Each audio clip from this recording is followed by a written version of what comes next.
পাকিস্তানের বর্ডার দিয়ে বেরালাম। প্রচুর গরম তার ভেতরে। Good morning everyone. সকালবেলা উঠেছি ঘুম থেকে, উঠেই গোপাল সোনাকে একদম স্নান করিয়ে পুজো সেরে নিয়েছিলাম। আর এই যে লজ্জা পাচ্ছে ভিডিও করছি বলে স্নান করে উঠলো, জাস্ট এখনই আরেকজনকে দেখাচ্ছি, দাঁড়াও। গুড মর্নিং, সুপ্রভাত। যাচ্ছি বাইরে কাজের জন্য।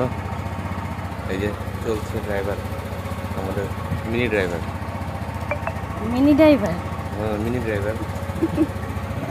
আমরা যাব এখন শিব মন্দিরে, এখন স্কুটিতে একটু ফিউল ভরে নেবো। কেন বলো তো শিব মন্দিরে যাব? আমার বরমশাইয়ের জন্য যেই জামা কাপড়ই নিই ও টাইট ফিটিং হয়, ভুঁড়িতে আটকে যায়, তার জন্য ভাবলাম একটু চেঞ্জ করতে যাব।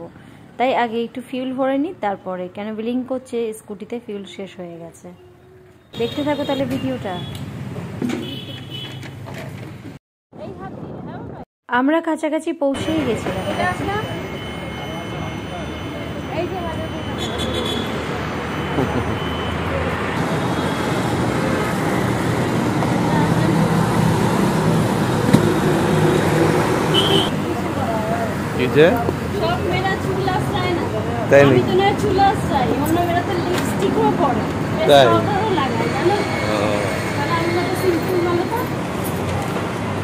বিলটা দাও।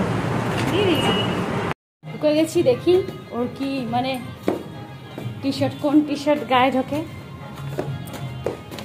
2-3টে দেখতে দেখতে তারপর ট্রায়াল রুমে গেল, ওর পছন্দ হয়ে গেছিল। তারপর আমরা বিলিং করে এখান থেকে বেরিয়ে পড়েছিলাম।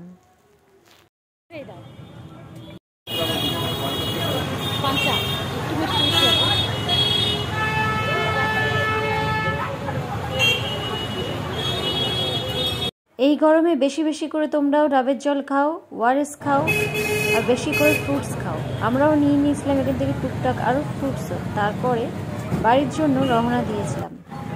এই যে রেল লাইনটা, এখানে এরকম বড় বড় পাথর রেখেছে যে হুড়কি মেরে পড়ে যাওয়ার মতো।